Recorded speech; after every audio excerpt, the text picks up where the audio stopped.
All right, everybody. With us this week, we're joined with Cole Hughes, one of the co-hosts of The Football House, presented by House Enterprise, our weekly college football pick show. But we're taking it a little off screen because there's no picks to be made this week, besides obviously Army Navy, which is at Gillette, which is actually pretty cool. But Cole joins the show, and we're talking all things college football this week. So I think this is Cole. You've definitely been on the pod before. I have to look through the records. You've definitely done. We've done this college football one before, and I feel like you've done a football NFL one or two. But either way, welcome to BBB Pod. How's everything going? Everything's great. Happy to be here. College football. We know that we talk about this every week, so happy to be on this show, boys, and dive into what's been a pretty eventful week, especially with the college football playoff and all the drama that's been associated with that this past week. So excited to get into it. Eventful week. So and you were because I was gonna say, like, I feel like it was very brushed under the rug that was like the last Pac-12 game. I feel like there was not enough hoopla for it. It did not get its roses. Yeah, and it was a great game. I mean, great game. Oregon, Washington, both times they played this year, two great games.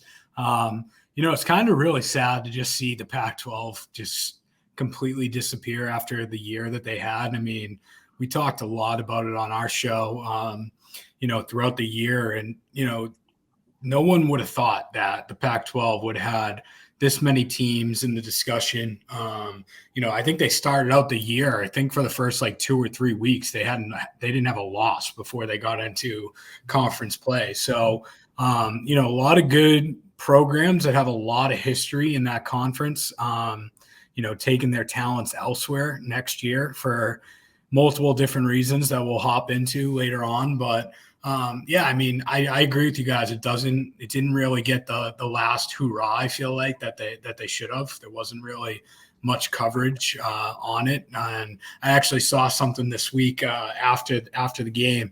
They had all the Pac-12 mascots in the end zone just like going at it. And it was like, wow, like this is it. Like we're no longer going to have a Pac-12. So kind of crazy. But that's just kind of, how the landscape of college football is heading. So, yeah, it's insane. I was a little depressed after Washington and Oregon. That was an awesome game of football. Went right down to virtually the last minute or so. And by the way, you did appear on the show, episode 98. And Gilligan, Basil, Cole Hughes were the first ever Football House episode, and we also had it as a brief segment on BBB. So welcome back is the proper title. OG. Now, I will throw this out to the crew. Do you remember which rivalry was rekindled that day that we reviewed? Backyard Brawl. Yes, it was. Good. There it is. Backyard Brawl. It's all up here. It's like a file. You're just going to take it out. Tell me what I learned about in analytics back at Bryant University. We had locks of the week were Clemson, Georgia Tech, and Houston, UTSA. Wow. Logic tells me it was Clemson. I know I picked Clemson that week, but did we really fucking pick Houston as a lock of the week at that point? Damn. Yeah, Houston was balling back then. I know. And stuff like that where it's like, obviously I'm looking forward to the expanded format next year. It's like, so thinking back of like when they announced that, think about it, like all the seasons of like some teams that really could have made some noise. Like even like a Cincinnati a couple of years ago or that undefeated, USF team. It's like, there's some teams that really could have caused some chaos. Yeah. I mean, we can talk about this too now that this year is pretty much over, but next year we're going to 12 teams, boys. And I think that's huge for the sport. This year especially, think about all the teams that I know we'll get into, but a lot of people are saying got screwed over.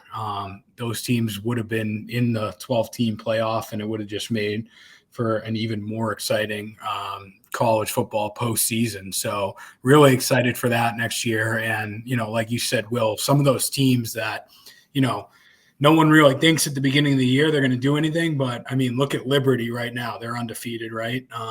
They might in this new format have an opportunity to play in a college football playoff, which would be great for some of those, smaller programs that aren't always discussed. So let's hop right into it here. We've got ourselves a playoff field. A lot of people are pissed. A lot of people are happy with this. Michigan is 1, Washington 2, I think, right? Texas 3, and then Bama 4. Man, oh man. I watched the only couple of games that I watched from basically start to finish, Oregon, Washington, and Georgia, Alabama. I did not see the last possession, but I knew it was coming. What stood out from this past weekend for you guys? What was the big surprise? I know a lot of us had Washington plus 10 because it was basically free money. Some people had Georgia to cover. What was the biggest surprise for you guys? Personally, I really thought Iowa was going to score a point. I really did. I had the plus 22, and their defense, for a gauntlet of a Michigan offense or a Michigan team that they have, I still give Iowa credit. I would have loved if they had a point. My biggest regret was not just going straight up Washington money line. I had some Bo Nix confidence, but 10 was too lofty. Yeah, I really felt good about Michigan. Iowa I know the spread was big for a conference championship game, 22 points, but Iowa has struggled all year long putting up points. They've held teams to, under 10 a lot of the games, right? Under 14 points, stuff like that. But Michigan's just too good. So I felt good about that. I think the biggest surprise for me was how great Alabama's defense looked against Georgia. They are legit. And this Alabama team, say what you want about them, we'll get into it, them getting in over Florida State. This team, from where they were at the beginning of the year to now, it's a complete different team. And how much that they've evolved on both sides of the ball. Their quarterback play, Milroe, has come so far in just 10 or 11 games, and their defense has been phenomenal. Georgia banged up, obviously Brock Bowers and McConkey, their star receiver, both those guys were hurting, and I got to give them credit because they stayed in the game and they battled it out. So, props to them. But, even with a battered down offense for Georgia, they're back-to-back champions for a reason, right? Yes, their defense has been great over this run, but, their offense has also been superb, and, they've managed games well. And Alabama, I think they came out to play. After that Iron Bowl miracle a couple of weeks ago on that Hail Mary, I think they saw the opportunity that we could get in if we win this game. And I think that they showed up and they showed out. So I was actually, call me crazy, I was impressed with Jalen Milroe. We were sitting here talking week 3 or 4 about is he the guy? Cole, I think you actually defended him and said, yeah, he actually could be pretty good. They just need to give him the right shot. And, with all the adversity he faced this year, I don't feel bad for Alabama whatsoever, and I don't really feel bad for him, but I like the way how this worked out. His future was in the question. A lot of doubters, a lot of people had said to see, is he the guy for Alabama? And then he goes out, not an incredible game, throws for 200 yards and 2 touchdowns, but he keeps him in the game, right? He rushes for 30 yards. He finds other ways to hold on to the football. He didn't throw any picks. This is a guy that he played how he needed to. I think Carson Beck probably outplayed him, and I think Carson Beck's going to be a really good quarterback for somebody down the road. I don't know who.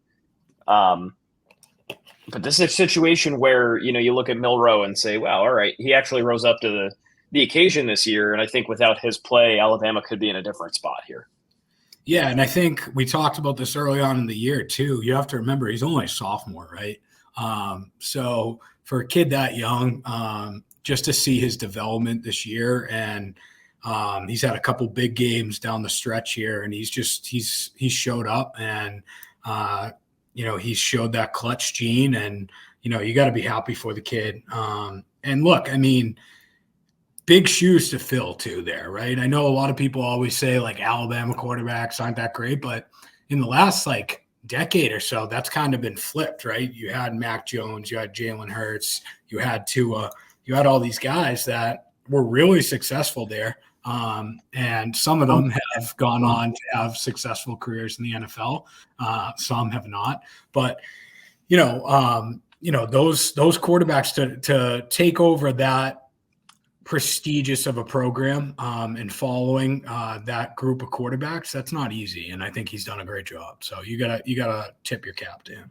It's unlike the Ohio State quarterback who immediately enters the transfer portal, which and this is a conversation for another day with the transfer portal stuff. I hate that people don't finish out their respective seasons because it's my assumption he won't play in their bowl game, correct?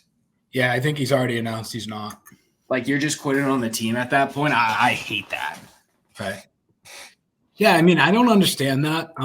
Look, I get why the transfer portal has become a big thing, right, in the past couple of years. But typically you would think, and I know we talked about this in our group chat a little bit, like you would think that it's kids that are second string or third string, right, that would be behind Kyle McCord at Ohio State that, he's returning next year. They're not going to get the chance to get snaps. So they're going to go to another program so that they can kind of show what that they have for the NFL. But I don't know. It's kind of strange. And another one's Dylan Gabriel at Oklahoma, right? He had a great year, was in the Heisman discussion for a lot of the year. They had a great team. I just don't understand it really. I don't get it. Why leave one of these top tier programs? It'll be interesting to see where each of them go, like McCord and Gabriel. Like, do they go to another top 5 or Power 5 school that has playoff aspirations, or do they pull like a DJ Uiagalelei and go to a team like Oregon State, something like that, and just want to be the starter there? It's kind of puzzling to me. I don't really understand it. Yeah, so that's a transfer portal. Before we move on to sort of what's next, I want to talk about Washington, Oregon real quick. I was not on the show when you guys made your picks last week. Every single person, I believe, had Washington plus 10.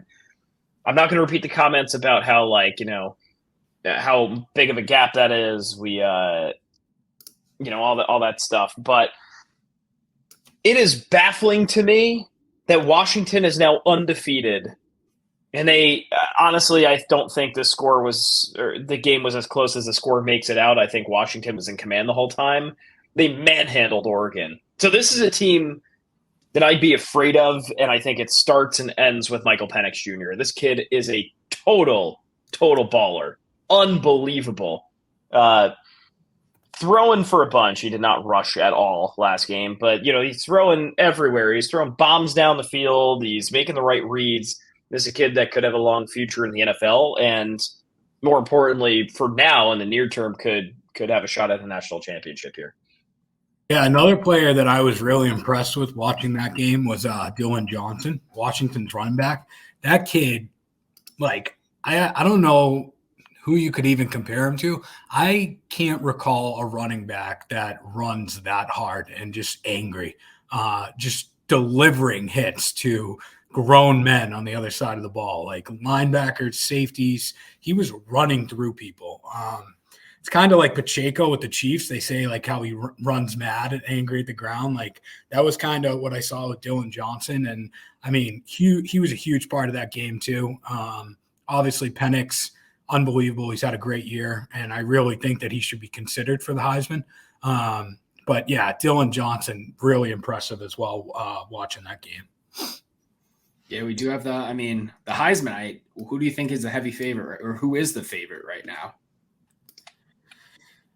I don't know. It's pretty tight. I think when you're looking at Bo Nix and Penix, you have to put Penix above Bo Nix, right? Yeah, definitely. So I think, and I don't think Marvin Harrison is going to win it. I think it is going to be a quarterback. So I think it really comes down to Penix or Jaden Daniels.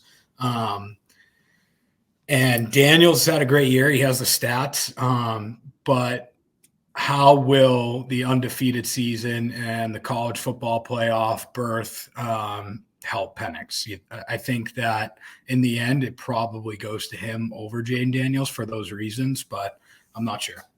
But I think Daniels, but that's an interesting case because you look at the stats and Penix, obviously the passing is there, right? He has 4,200 yards passing. He's 33 touchdowns. He's got 325 yards a game. It's first in the nation.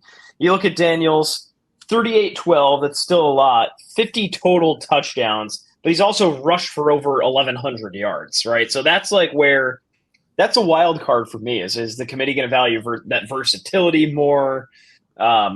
LSU didn't end up where they want to be, but still have some big wins. So that's something to monitor, I would say, as time goes on too. Yeah, I wouldn't be mad if Daniels took it. He had a great year. And I mean, look, LSU had a pretty decent year. It's not like they were terrible. So it wasn't like he was a one-man show there, but it'll be interesting to see kind of what they prioritize that selection committee. But when it comes down to it, I think it's either Daniels or Penix. I don't think you can give it to Bo Nix out of those three quarterbacks. And I just don't think that as good as Marvin Harrison is, he's going to be a top 5 draft pick. I just don't think they're going to give it to a receiver. Of note, DraftKings Sportsbook 2 days ago had Jaden Daniels at -1,200 and Penix at +900. So that threw me off. I'm not going to lie.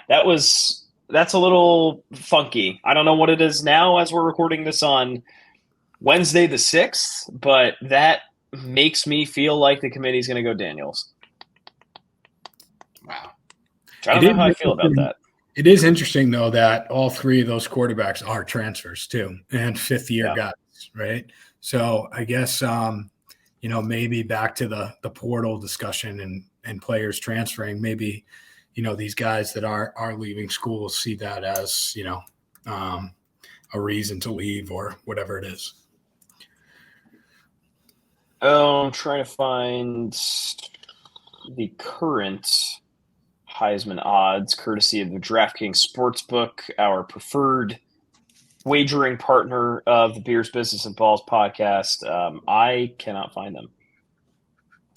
And I don't know how much those lines are going to move, if they're going to come down, if they're going to go up. This is going to be really interesting how this shakes out.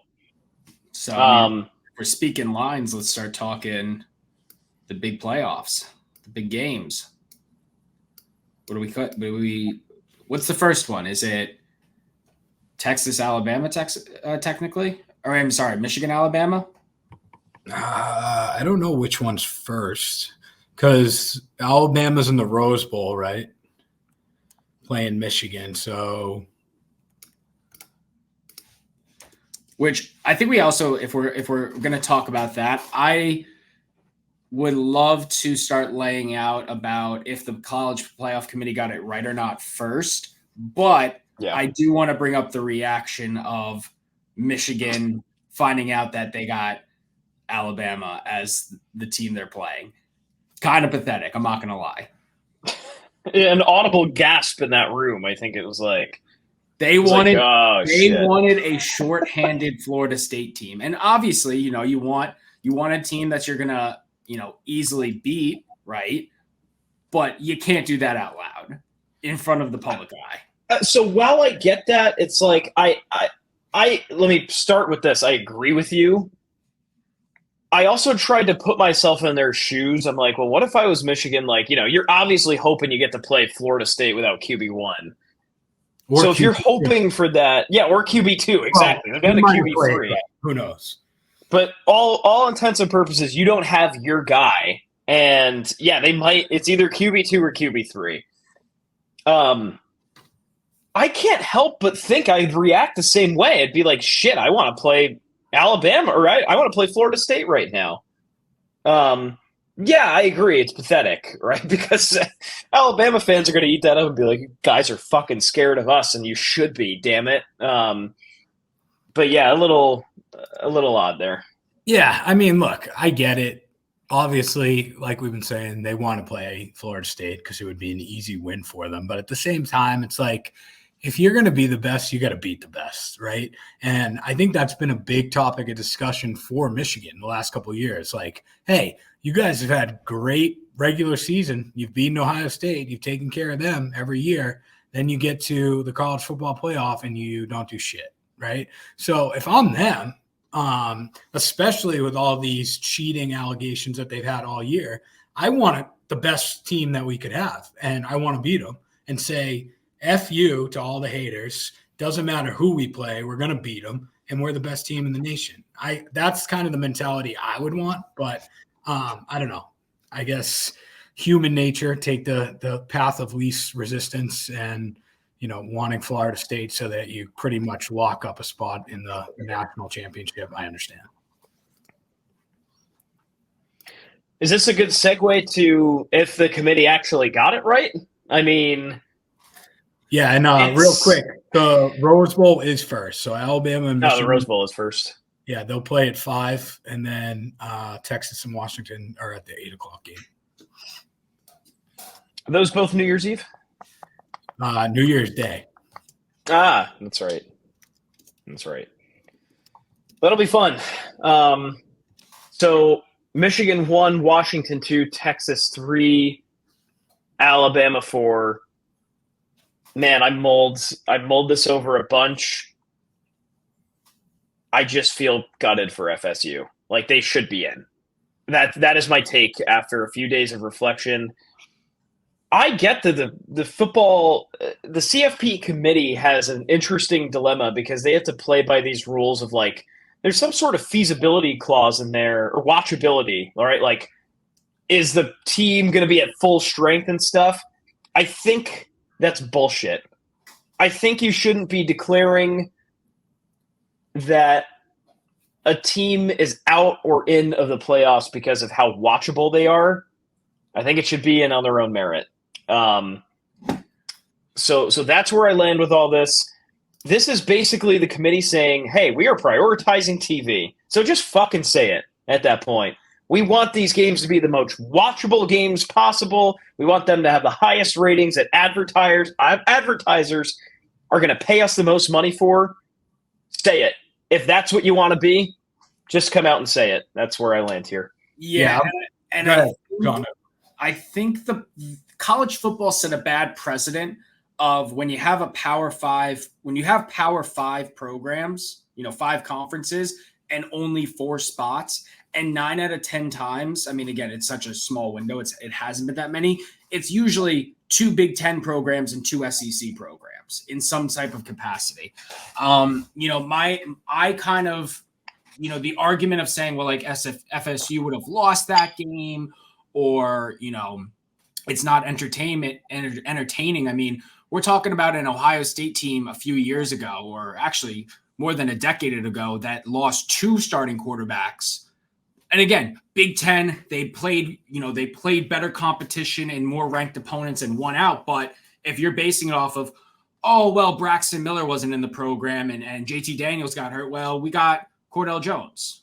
He's not as entertaining as the other 2. It's like, that's such a crap way of explaining it, where it's like FSU did everything right except have their quarterback get hurt. They were ranked the whole year. They were up, well, not ranked. I mean, they were undefeated the entire season, and I feel gutted for the quarterback. He said, wow, I wish I broke my leg sooner. Like, that fucking hurts, and that's effectively what the CFP did, because you use all this logic.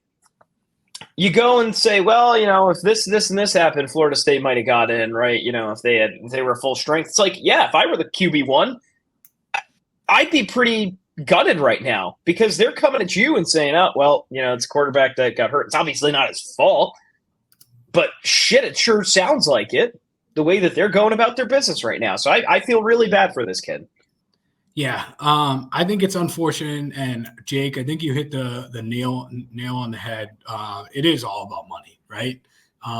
That's what college football is all about. That's why we're getting all this realignment. That's why the transfer portal is blowing up the way it is. That's why Florida State's on the playoff, because it is about money. And it's an unfortunate reality. It does suck that I think it just comes back to the fact like that there's 4 teams that get in. That's the issue, right? I think this has always been the issue because, I mean, this year the most since it's probably started. But, I mean, there's been years past where there's been teams that should have gotten in that didn't get in, right? Maybe not as egregious as this in Florida State, but this has been an ongoing issue for, 10 years now that we've had this format. And I know it goes away, right, next year, and we don't have to worry about this, but we're in the now right now. And I feel like this just should have been avoided. I don't think it should have ever been 4 teams to begin with. It should have been probably 6. You give the top 2 a bye. But I don't know. I mean, look, I think as a college football fan, and obviously I'm a little biased because I love Alabama. I think as a fan, right, you just like football. You want to see the best games. I think you're getting the 4 best teams, right, because of the injury to Jordan Travis of Florida State. Now, do I think it's right that Florida State was left out? No. If I was on that committee and it was my job, I would say that Florida State, you can't take them out. They're undefeated. They won their conference championship. Like you said, they were ranked all year.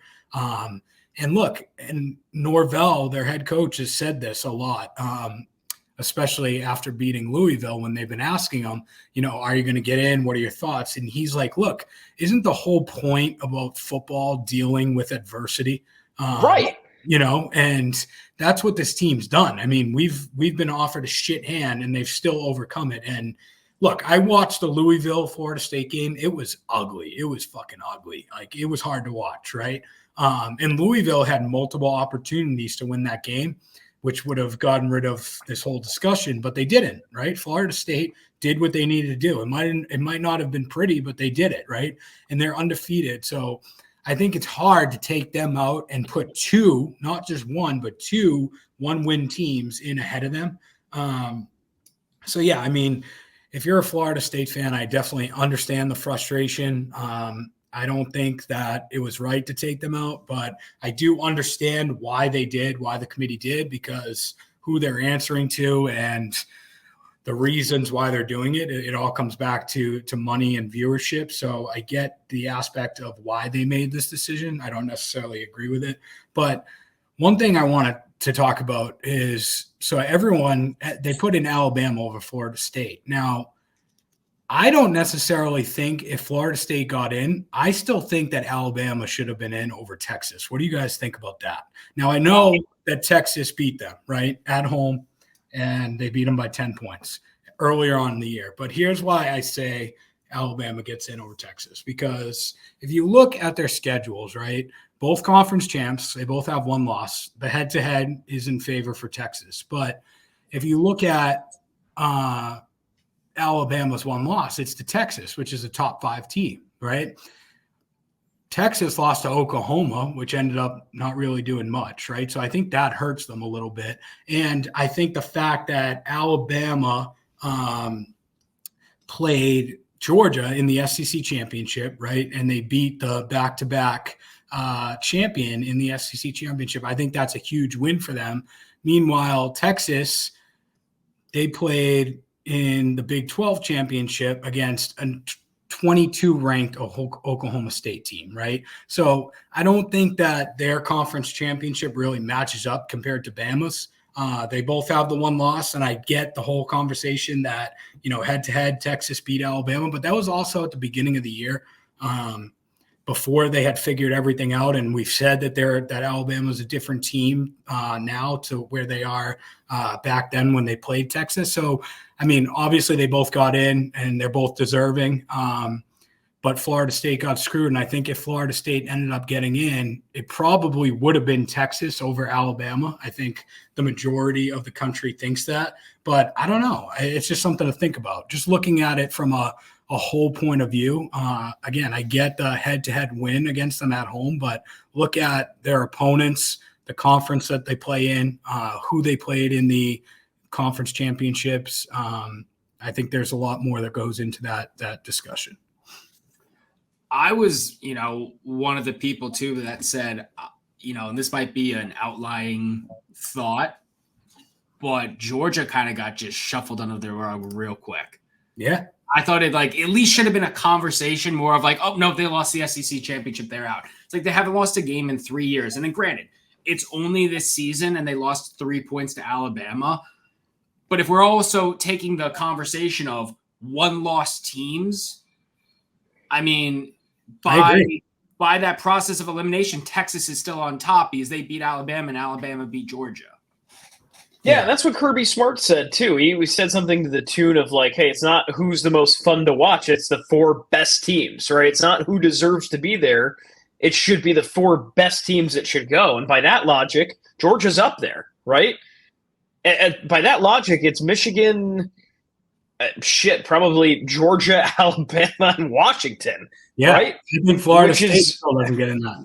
I still don't think Florida State's in there, which is even more crazy. So it's I think we're in the weird stages of this world right now where because the CFP has been relatively new since we've been following and watching college football. This is a matter of a couple of years. This isn't a matter of decades of history of the college football playoff. I mean, when we were growing up, they were evaluating whether they want to do a playoff at all. Right. So this is very new stuff, all things considered. And I just hope this doesn't set a bad precedent to fuck things up down the road. I do agree, though, with Florida State because, look, they're saying, too, a lot of the people that are on this college football playoff committee are ex-coaches or athletic directors. And, I mean, they should know, Florida State should get in, right? So it's kind of you forgot your roots and now you're going towards the money. So that kind of rubbed me the wrong way, too, because it's look, you were a coach back in the day. Imagine explaining this to your team, right? You wouldn't be thrilled either. So I don't know. I just, again, if it was 6 teams, you give Washington and Michigan a bye, and then you have the 3 and 4 play together, and the 5 and 6. You have Florida State, Georgia, which is they're playing anyways, right, in the bowl game, but that's a great game. And then you have the rematch of Alabama and Texas, and then the winner of those games go and play Michigan and Washington, who are there anyways. That would have been a perfect alternative, but we don't live in a perfect world. So, yeah. And, my hot take out of all of this is, and this is kind of a future problem down the line, but Texas needs to win this. I think they have the hottest seat out of everybody on this, followed by a Michigan. Because Texas is going to have a quarterback problem very soon because Quinn Ewers is returning. Is Archie Manning going to sit another year? I mean, he's going to go to Ole Miss.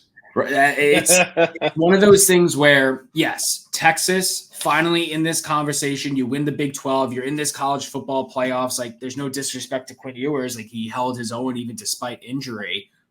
But him coming back is we have a generation. We don't know if he's a generational talent or not, but you have a name and you have excitement that people finally said Texas is back. If you guys win, does he stay? I don't know. If you guys leave and Quinn comes back, is he you know what? I'm just going to transfer somewhere else and get my opportunity because I want to go to the league. I don't have that answer. Yeah, I think he'll transfer. I think he'll transfer too. I just don't see him staying there, especially if Quinn Ewers stays. I don't know. Or, hey, maybe he's not going to – that's the thing. It's even if he's not a generational talent, to your point, I feel like he just has to try to at least see what bites he'll get. I hate to say it because I don't like this take, but it's because of his last name. I think he'll find a home, and he should.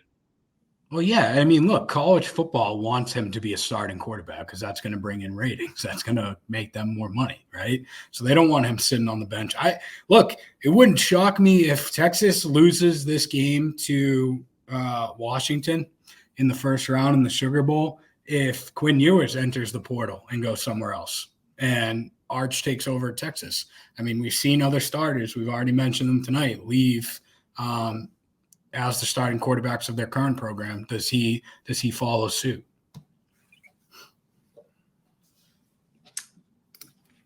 Yeah. I mean, Texas is my hot seat, but also Michigan too, because how many times can you lose in this format and say you're back and you say you're this big dog and, what has Harbaugh ever won? But I'm going to go back to that to Cole. Go ahead first because I'm about to say some really bad stuff about Jim Harbaugh. Okay, well, why don't you say it? Because I want to discuss Jim Harbaugh because I personally think regardless of what happens with Michigan, whether they win it all or even if they don't, I think he's gone. I don't think he's going to be back at Michigan next year. So go ahead, ramble on, and then we can discuss that. Look, my take's going to be very simple. They either did something wrong and broke the rules or they didn't.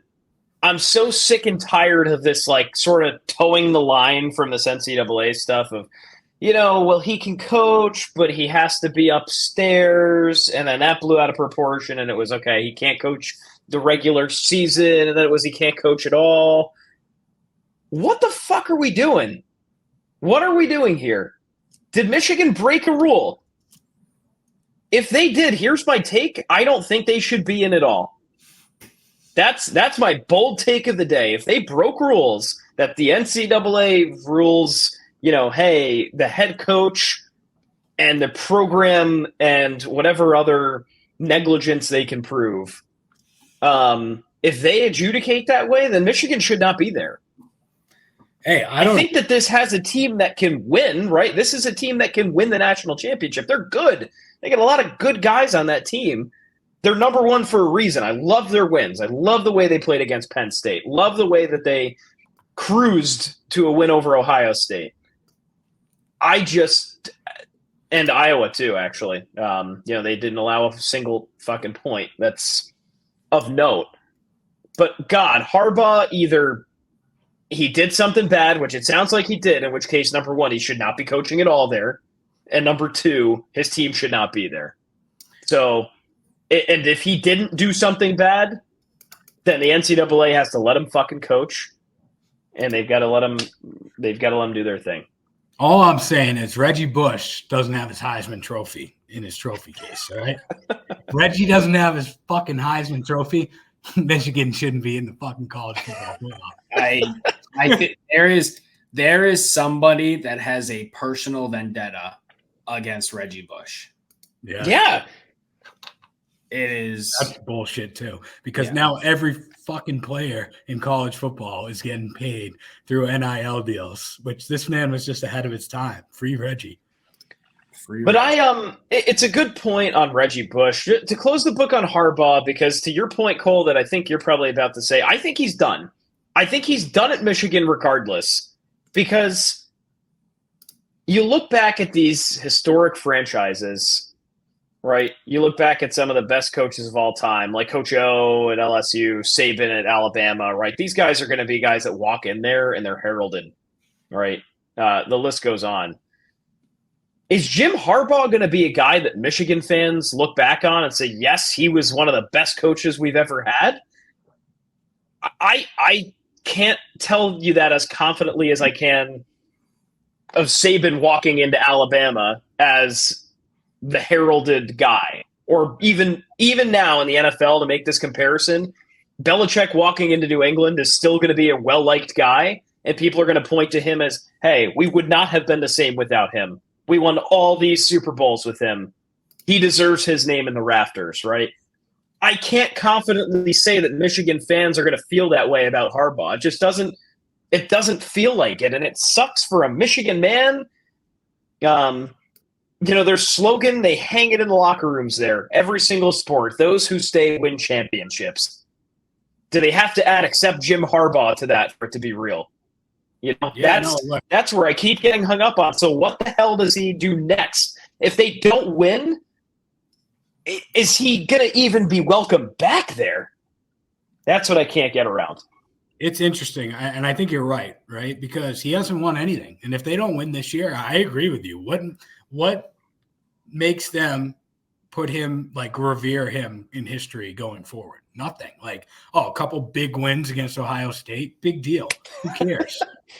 That's the thing. Michigan, you don't go to Michigan to beat Ohio State and that's it. You go to Michigan to win a national championship in any sport: hockey, baseball, soccer, field hockey. You go because you don't want to win the Big Ten. Who the fuck cares about the Big Ten? You want to go win a national championship.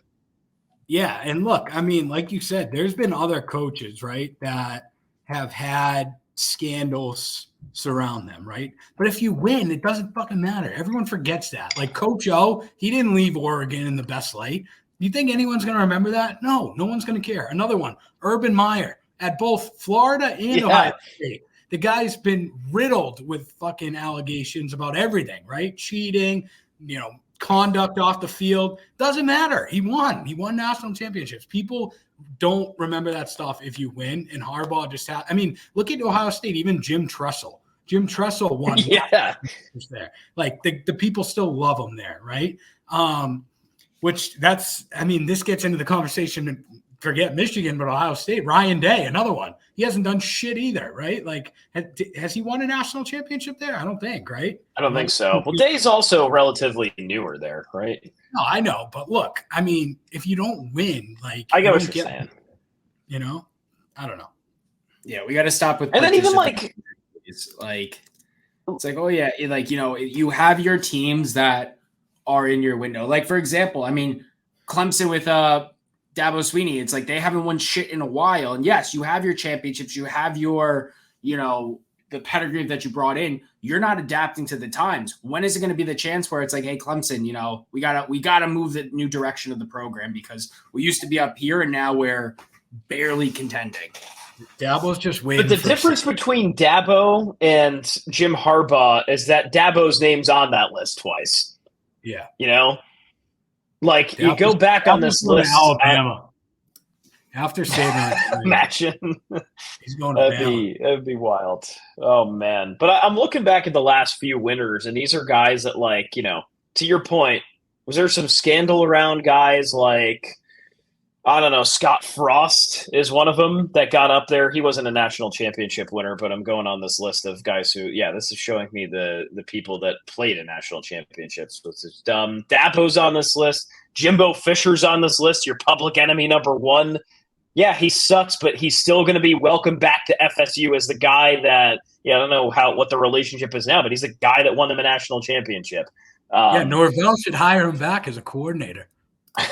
Imagine a guy like Fisher. It's like, you have you are set for life with money. Oh yeah, look, he made out like a bandit. Doesn't matter. Like, forget A&M his whole tenure there. It doesn't matter. Guy got paid. Good for him. He's smart. Guy got paid. But Tressel, Larry Coker, Pete Carroll at USC said, "Fuck you guys, I'm going to the NFL." You think they give a crap about that? Yeah. Mac Brown's on this list with Texas in 2005. His name is there. Jim Harbaugh is not going to be like, "Oh yeah, you were so awesome. Welcome back. We'll do a Jim Harbaugh retirement day." That shit's not going down at Michigan Stadium. But you bet your ass if Mac Brown walks in or Jimbo Fisher walks in to FSU, they're going to do something for him. They're going to have a ceremony and say this team hoisted the championship because Jimbo Fisher led us to victory. As much as Cole Hughes is going to be fuming on his couch that Jimbo Fisher is getting recognized, the man deserves it. I just hate A&M. I'm just glad he left A&M. Yeah. But look, you even the sentiment shared. You have Gene Chizik on this fucking list. He won one at Auburn. Come on. Like, Harbaugh can't even get one at Michigan? Are you kidding me? So, man, everybody. Was his only, like, it's got to be NFL, right? Yeah. He's going to go coach the Patriots. I'm going to the Chargers from him. Well, it all depends where Bill Belichick goes. He's not going to the Patriots. I don't think Harbaugh is going to the Patriots. I don't know if Belichick's staying with the Patriots, but yeah, I think Harbaugh, you have to go to the NFL, right? Because look, even if you leave, who are you going to leave? If you leave Michigan, where are you going to go? It's one of the best programs. You're not going to go somewhere else, right? And even if you do, it doesn't escape this issue that you haven't won. Like, you didn't win at Stanford. Yeah, you had good teams at Stanford. You didn't win anything. You're at Michigan. You didn't win there. Even in the NFL, Yeah, you made a Super Bowl. You are a good coach. You've led teams to big games, but you haven't won them. And I think that's ultimately going to be his legacy. They were talking about it sounds like the Panthers are the preferred suitor at this point, which if I'm him, I don't know why. I don't want to touch Carolina with a 10-foot pole. But that's what – that's a tough job. It is. But I guess him and the what's his name in Carolina, David Tepper, they've been talking. They've got a good relationship. There's some interest there, according to Boston sports reports. I don't know why on God's green earth he would take that job unless there's some sort of bigger plan. They're going to spend some money. They're going to go out and get a better quarterback than Bryce Young. They're going to go get some weapons. I don't know why, but that seems one of very few places besides LA for the Chargers that he would even be worth going to. Yeah, maybe Pete Carroll hangs it up and he goes to the Seahawks. Who knows? I don't know about that. No, Pete Carroll's going to die on the field. Love that guy. That's what I was going to say. Freaking Harbaugh. I mean, again, though, this conversation is useless if they win. But they have to go through Nick Saban in Alabama. And I knew Saban was somehow going to weasel his way in, and he has weaseled his way in. And it's only, I mean, I wonder what the official odds are. Because it's like, I don't want to discredit a talented team in Washington. And like Michigan is obviously, the number one seed, but there's questions there. And Texas might have this hunger. Like, is Alabama the lowest odds? It can't be, right? I think Bama is probably the favorite. It might probably would be the favorite. They probably are. Yeah. I want a Bama-Texas rematch in the national championship. I think that would be great. Sick. Let's see. Michigan, courtesy of our preferred sports betting partner, the DraftKings Sportsbook. And if you use the code BBB, you get some bonus bets on the DraftKings Sportsbook, Massachusetts bettors. Michigan's at plus 185. They are the favorite. Right behind them is Alabama, plus 200.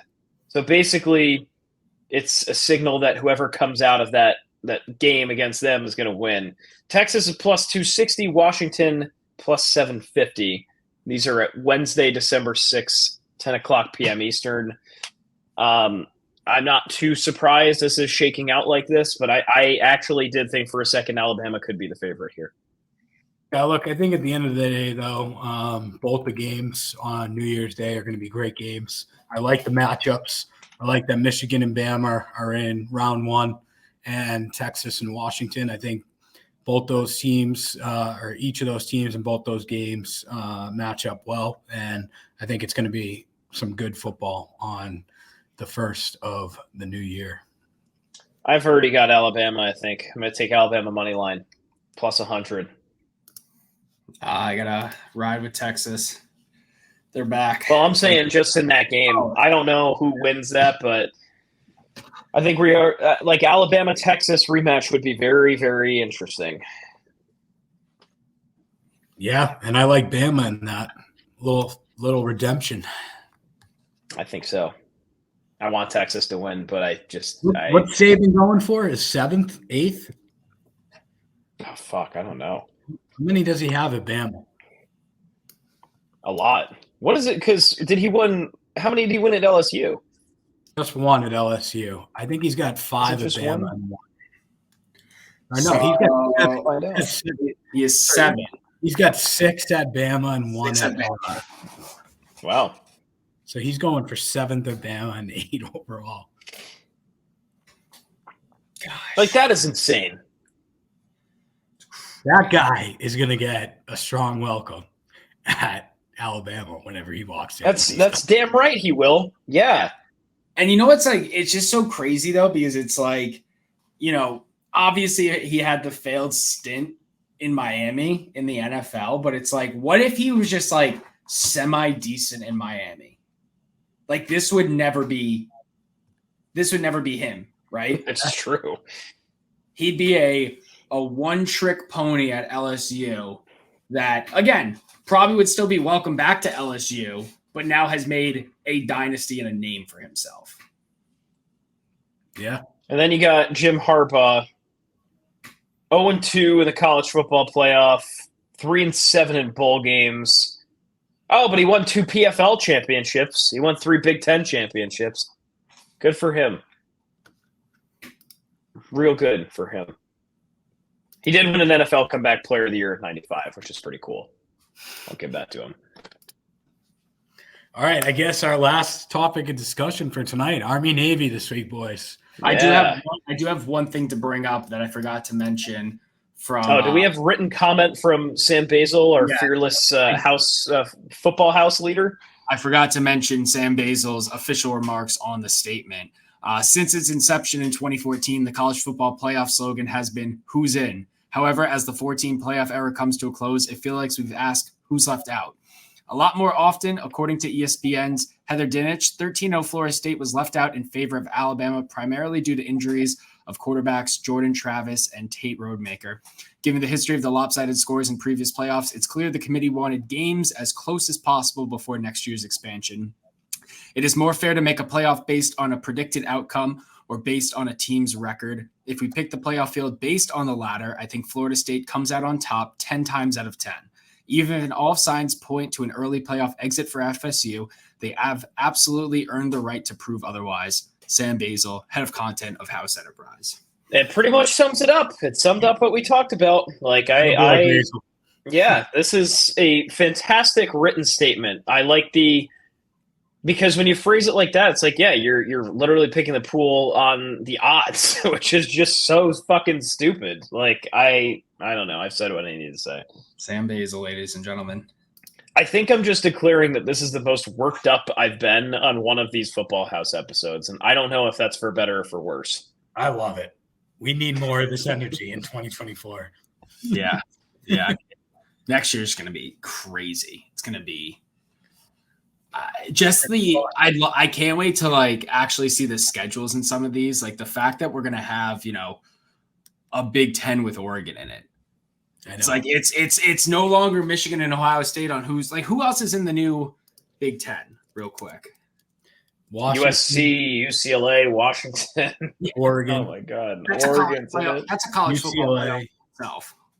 Yeah, I mean, look, they should have done it this year. Moved all those teams. I know. Because look, if you had Alabama and Texas and Oklahoma in the SEC, you probably get rid of this issue, right? And if you have Oregon, Oklahoma, and Michigan, or Oregon, Washington, Michigan, Ohio State, and all in the same conference, look, the best team is going to come out of that conference, and then, okay, the winner of the conference gets in the college football playoff. That's probably how they should have done it, but that's backwards. They should have done an emergency expanded. I don't know. That would have made them more money. That would have made them more money. It would have pissed a lot of people off, I feel like, though. Bro, it's just a whole bunch of old men sitting on their couch, fighting on how Nick Saban's lining their pockets to get them in. I won't disagree. I'm right with you. It's bullshit. Go Navy, beat Army. Army-Navy on Saturday. Bill Belichick will hopefully be there wearing his Navy garb because I don't want him anywhere near the New England Patriots. So what do we have here? We have Gillette Stadium. We have this is a standalone game, notorious standalone game. Army favored by 3 points. The over-under, a very low but pretty on par, 27.5 for this game. Army's favored at -150 money line. Navy at +130. This is one of those games that – say it again? 123rd matchup. That's incredible. Historic rivalry. Army won by 3 last year. And yeah, I feel like these games are always really low scoring, really just grind it out kind of football. So I don't know if anyone's watched any military football other than Sam Basil this year, but a real tough brand of football here. It's the academy football is really old school. Love it type of football. The triple option runs, low scoring, heavy defense, guys that are leading this country into, battle and then leaving it out on the field. I love it. I love how it's up in New England this year because it's probably the most entertaining game that'll, grace Gillette Stadium this football season. But I'm just looking at uncharacteristically nice out as well. I feel like Army-Navy football means real shitty weather. I was going to say, we're getting nice. I was going to say, I love when it's just like a snow globe and they're playing and they don't pass the ball at all. And it's just like a 13-10 game. It's the best. But, the fact that last year was double overtime and it was only 20-17. It's crazy. It's always a good game. Always fun to watch. And then they do the awesome tradition at the end where both schools sing their rivalry song, fight song. And the winner gets to go second. So that'll be fun to watch. I don't know where the Commander-in-Chief trophy amongst them and Air Force are. Basil's not here to tell us, but if you're into that, keep an eye out on that. It's got to be Air Force, right? I feel like Air Force. Well, I think, yeah, it must be Air Force because they only have 2 losses this year. Yeah. Let's find out. It's so Army and Navy are both 5-6. Navy lost to Air Force 17-6. I remember that game. It was a big topic of discussion for us. And then Army beat Air Force 23-3 on November 4th.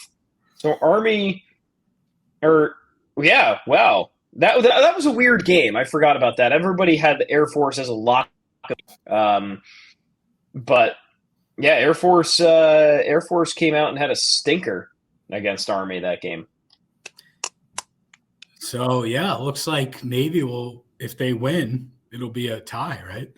Or it probably goes to Air Force through the tie, but yeah, who knows? It'll be an exciting game to watch, and then we get bowl season afterward.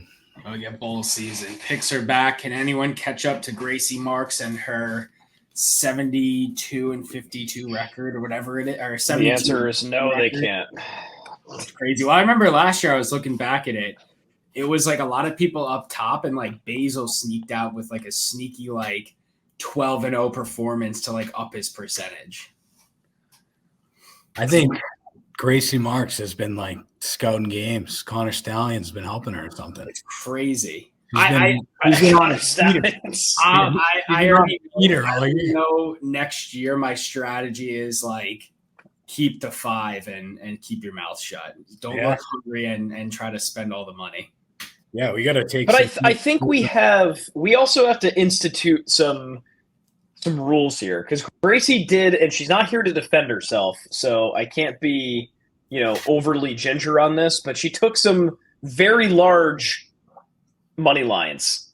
She took money lines that were -5 and 600.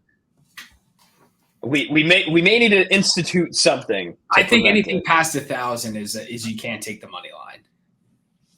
I would even say maybe 600. Maybe we can try 1,000 next year. It's tough. Where it takes us. Get a college football committee together and talk. Yeah, why not? Let's put a committee together and figure out who's the most deserving.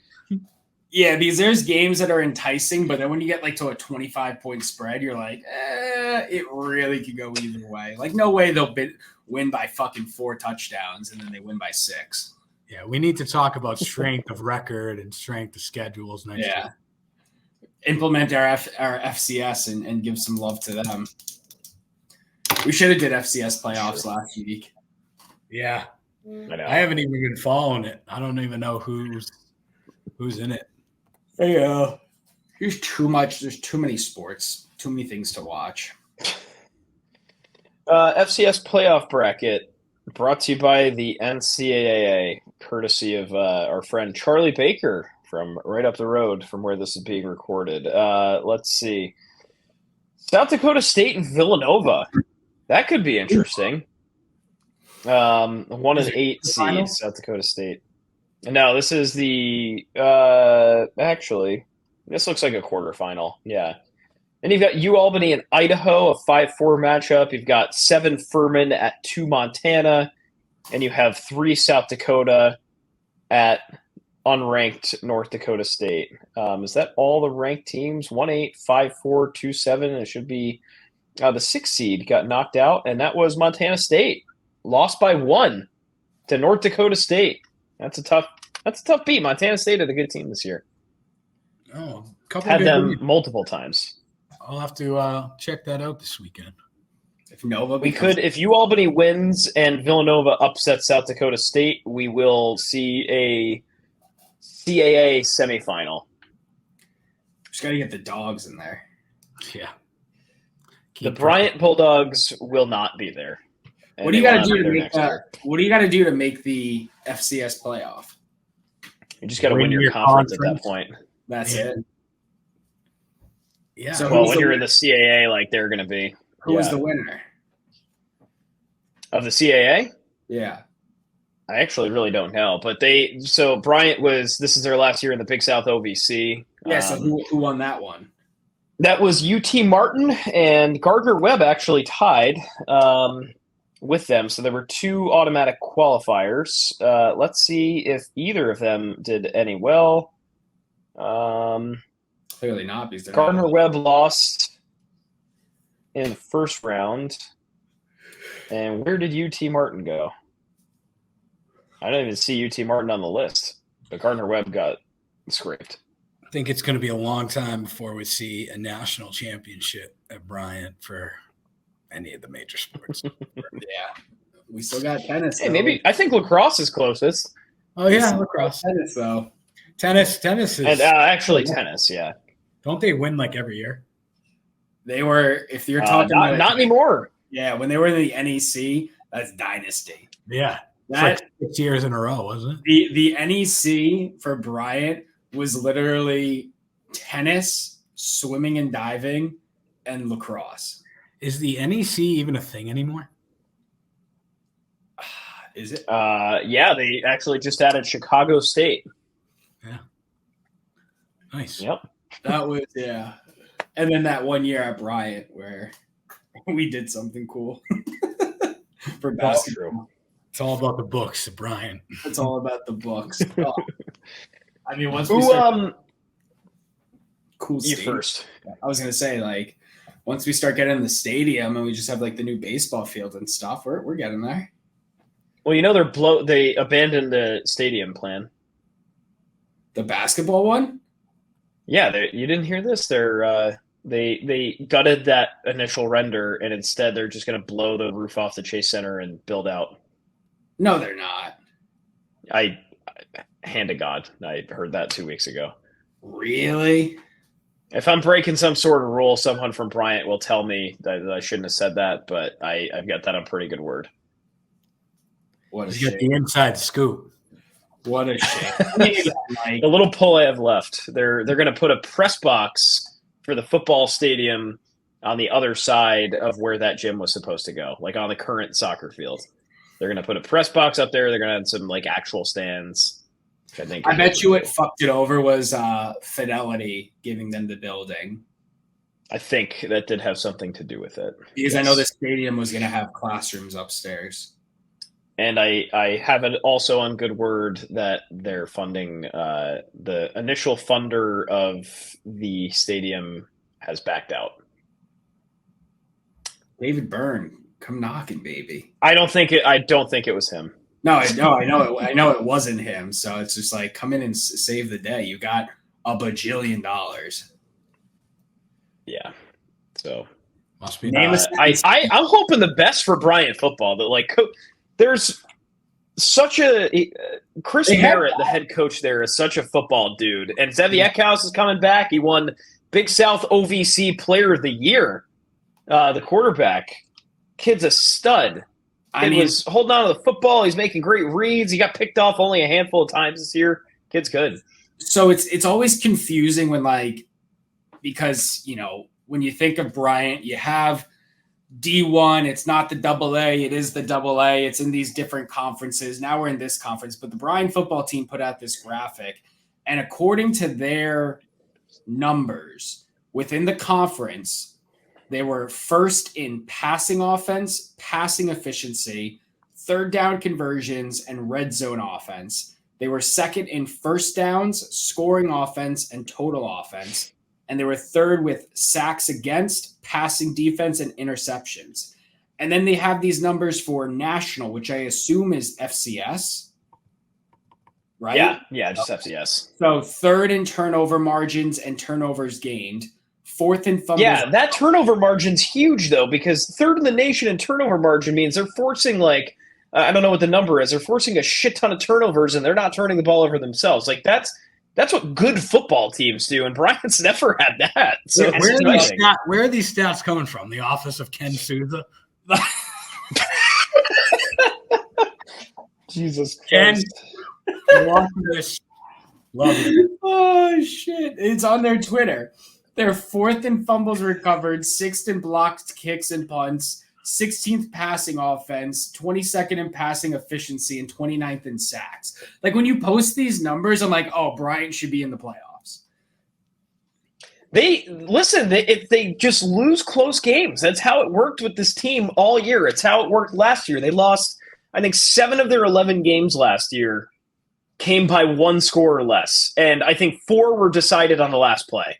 So, like, 4, a team scored on the last play. They should have beat FIU last year.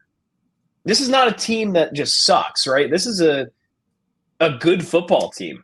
Yeah, I do like their coach. I hope they do well. I think he was the right hire for, after their previous coach took off and went to Brown. Yes. Yeah. That guy, freaking Coach Perry. What now we're getting off a tangent, but he was like, I love Bryant. Bryant's my life. And the second his alma mater knocked on his door, he goes, I had to make some decisions. Like, bro, you knew you just needed an inkling of a little news notoriety, and they were going to come knocking anyway. And you were just like, this is my home. I love Smithfield, Rhode Island. That guy was here for a cup of coffee and bailed out so quick. Is he still at Brown? Has he done it? Yeah. Yes. No. But they beat Bryant a handful of times, and that's really about it. I mean, the writing was on the wall there because this is the guy that's a leading – he had basically every quarterbacking record at Brown. The ones that he didn't have, his nephew just broke, E.J. Perry, who's now he was on a practice squad somewhere. Kid's a stud. But, yeah, like, no shit. He sees this job open up in Rhode Island and goes, fuck, that gets me 10 miles closer to what the job I really want. But, no, the Ivy, he has not done much in the Ivy at this point. We just need, if college football – as a whole needs to fix itself, I need 3 things. I need the 12-team playoff format. I need, if an FCS team goes to the FBS, they have full eligibility of whatever, so we don't get another James Madison on our hands. And I need the Ivy League to play in bowl games. I agree. I fully support this. That's yeah. I'm pumped. I'm very excited for a little appetizer of Army Navy. And then we get in the real good stuff very soon. So it's exciting. I've got no more college football. Cole, do you want to make a comment on any Red Sox trades, anything going on in the MLB world as we wrap this thing up? Not much going on. Verdugo, obviously going to your guys' Yanks. I think it's probably good for both teams. Helps us both out for what we need. And, yeah, hopefully they are relevant this year. But I'm not feeling too great. Need pitching. I was looking through it yesterday, and the fact that James Paxton's considered your ace is yikes. Not good. James Paxton was like our 3rd pitcher when we traded for him. When he was like what was he, the Maple? Canadian Maple? What was his nickname? Forgot whatever it was. He had that one year where he had the eagle on his shoulder, and it's like, oh, this guy's sick. Oh, yeah. Yeah. I don't know. Both the Sox and the Yankees have some moves to make because I'll tell you what, it's not fun watching the Baltimore Orioles win the AL East. I mean, hey, good for them. They had a good Honestly, like out of the 3 teams above the Yankees and Red Sox, I enjoyed the Orioles winning the AL East compared to like the Blue Jays are insufferable and the Rays just can't get away with the witchcraft that they do. Yeah, no, I agree. I mean, I think liking out of all those teams, I like the Orioles the best, but I mean, come on. This is Red Sox Yankee division needs to get back to that for the rivalry, you know? I mean, the Red Sox like are banking pretty much on Trevor Story to come back and be the Messiah. Yeah. Keep dreaming. I mean, it's 10:30 on a Wednesday night, and I've been told Juan Soto is packing his bags for the Bronx for 3 days now. So get this shit done. Get this shit done. I right now they're stuck on medical stuff, and it's like Mike King had an elbow issue, which was like very public, and they're like, we got to review the medical records. It's like, okay. I mean, this is the guy you asked for, and we've been very public that he's had elbow inflammation. Like, what do you? No, he had Tommy John. I'm pretty sure. Yeah, it's like there's no hiding that. It's not like we're trying to hide this thing. It's like he's been hurt multiple times, but you wanted him fine. I will say, as a Red Sox fan, if you guys do sign Soto to this like huge $500 million deal and you don't win the World Series, it's going to be absolutely hysterical. But what's the window? I mean, how many years do you think they're going to sign him for? 7, 8? Decade. Yeah, all right. So Soto, damn. I'll give you that window. 5. I'll give you that window. Yeah. Which is fine. That's in the window of Garrett Cole and Aaron Judge. I mean, Garrett Cole sucks. The Cy Young reigning Cy Young winner sucks. Can't beat the Sox in the playoffs, though. Yeah, because they haven't been back there. I love it. I love it. Fucking, I hate sports. Hey, but here we are. We have a podcast and a network about sports. Right. So it keeps us going. It's just oh goodness, it's like, makes the misery even more miserable. We love it. It sure does. Cole, we might as well keep you for just. Do you have any good beer recommendations lately? We're in the business of reviewing beers on the show, so please give it to us if you've got it. Yeah, unfortunately, I don't. I haven't really been drinking too much beer lately, but I'd like to get back into it. I mean, it's not as much of a big thing down here in DC as it is up in New England, unfortunately. But if I find anything, I'll definitely let you guys know. Check it out. Send it to you. How about an all-time classic beer then? Something that you just remember from drinking craft beer. What's the one in Vermont? The Topper. Heady Topper. Heady Topper. Yeah, great beer. Zimmer was just there. Yeah, it was beer. Super grunge. Have you been to the place? I have, up in Vermont. Yeah, super grunge in there. It's like it's like typical Vermont brewery that it's just everything's grunge, everything's hipster, everything's like, super do your own thing. Like, hey, I'm here for it. They make good beer, so I get the beer and get the fuck out of there. Whatever. Yeah, pick up. That's the key, A lot of great beer in Vermont, though. What's everything like down in DC for you? Let's close out the show with some what's new in the Cole Hughes world. Not much, man. It's, madness down here every day with the world that we live in. It's not much going on. Crazy. Gearing up for the highly anticipated election of next year. So it should be fun. And the highly anticipated return of Jimbo Fisher to somewhere so you can go and slander him. That's right. Do you get stuck with because you've been down there, for 2 years now? Yeah, just about. So it's like you haven't been there for an election cycle with traffic and stuff. No. And I missed January 6th. Yeah. So yeah, it'll be interesting. Very good. Yeah, it's going to be fun. Fun stuff. Well, I got nothing else, Jake, if you want to close us out.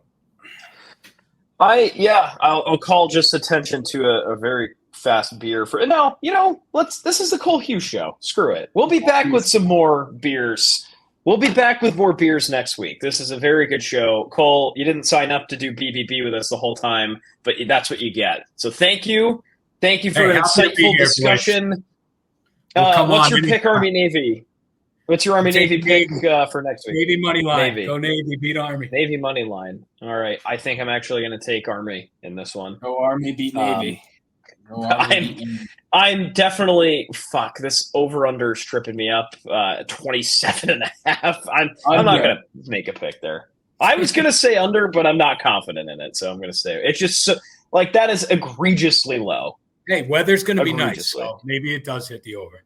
New territory. That's the thing. We'll see.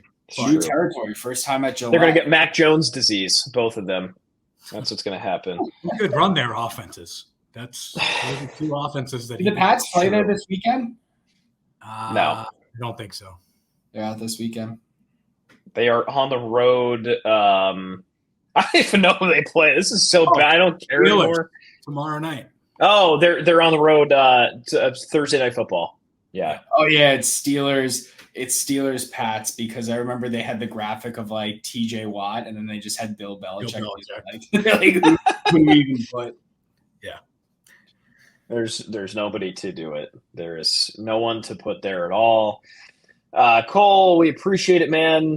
Thanks for hopping on, and we'll be back to talk some football on the Football House, regularly scheduled programming on the House Enterprise Twitter, Bet the House's Twitter, you name it. We'll be back with all of it, and hopefully we get Sam Basil back next week. He had a Fordham game he was attending. We'll wrap it up. Cole, thanks a bunch, man. Thanks, guys. Take it easy. That'll do it from us. That's all. So long, everybody. Take it easy.